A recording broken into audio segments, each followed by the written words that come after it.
নমস্কার। অভিনেতার রান্নাঘরে আপনাদের সবাইকে স্বাগত জানাই।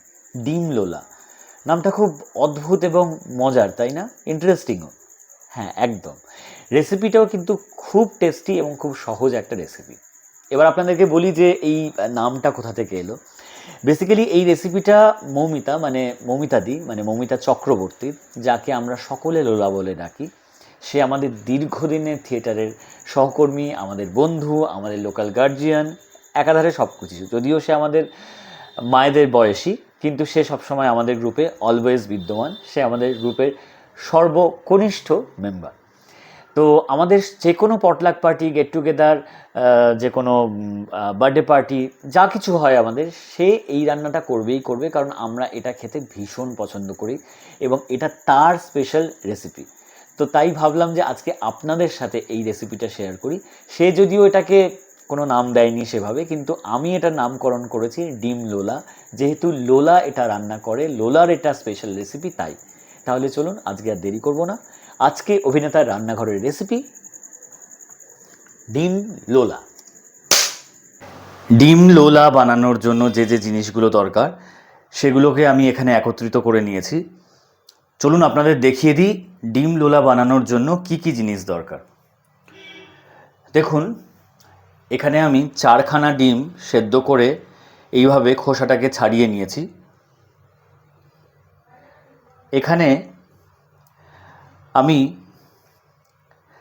1খানা বড় এবং একটা মাঝারি সাইজের পেঁয়াজকে এইভাবে একটু বড় বড় করে কেটে নিয়েছি। এছাড়া বেশ কতগুলো রসুনের কোয়াকে ছাড়িয়ে সেগুলোকে আমি ঝিরিঝিরি করে কেটে নিয়েছি। এখানে প্রায় 10 থেকে 15খানা রসুনের কোয়া রয়েছে। এখানে আছে 4খানা কাঁচা লঙ্কা, যেই কাঁচা লঙ্কাগুলোকে আমি এইভাবে চিড়ে নিয়েছি। আছে হাফ কাপের কিছু কম পরিমাণ সর্ষের তেল। এখানে 1/3 কাপের কিছু কম পরিমাণ টমেটো সস আমরা নিয়েছি।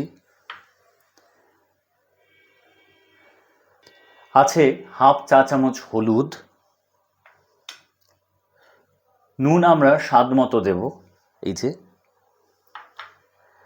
আর এখানে রয়েছে 1 কাপ দুধ। এই হলো আমাদের সমস্ত উপকরণ ডিম লোলা বানানোর জন্য।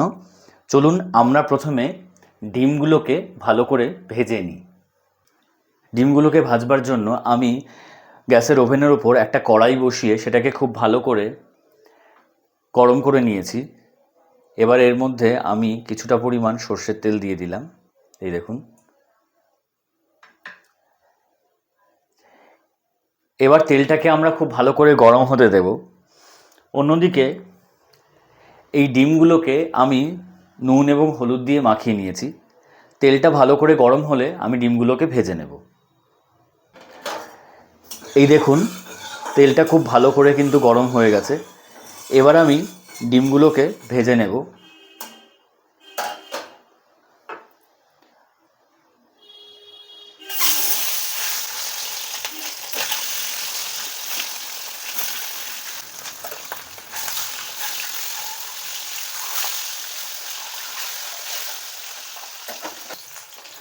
এই যে দেখুন, ডিমগুলো কিন্তু ভাজা হয়ে গিয়েছে। আমি যেহেতু কড়া ভাজা পছন্দ করি, তাই আমি খুব কড়া করে ভেজেছি। আপনারা চাইলে কমও ভাজতে পারেন। এবার আমি ডিমগুলোকে কড়াই থেকে তুলে নেব।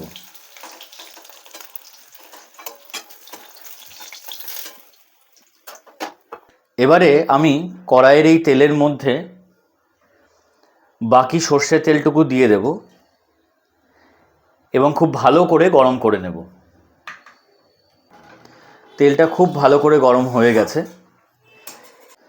এবারে আমি এর মধ্যে কেটে রাখা রসুনগুলো দিয়ে দিচ্ছি প্রথমে।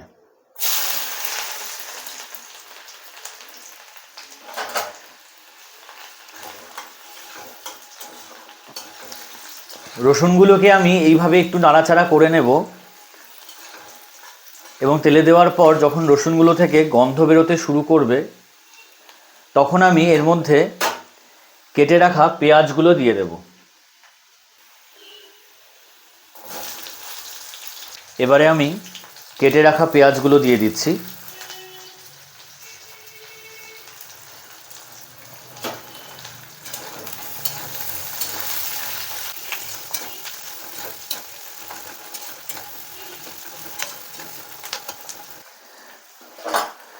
পেঁয়াজগুলো দিয়ে দেওয়ার পর আমি এর মধ্যে দেব 1 চা চামচ নুন,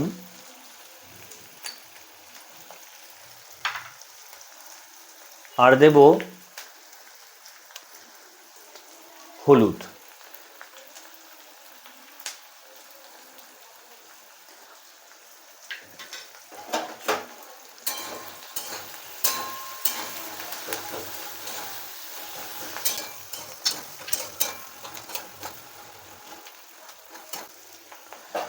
তারপরে আমি এর মধ্যে দিয়ে দিচ্ছি কাঁচা লঙ্কাগুলো। এবারে খুব ভালো করে আমি সম্পূর্ণ মশলাটাকে কষিয়ে নেব।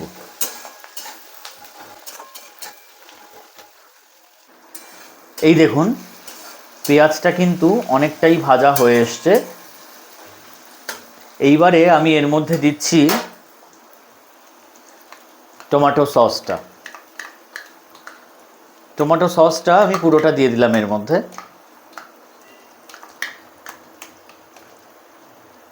এইবারে আমি এটাকে আবার খুব ভালো করে কষিয়ে নেব।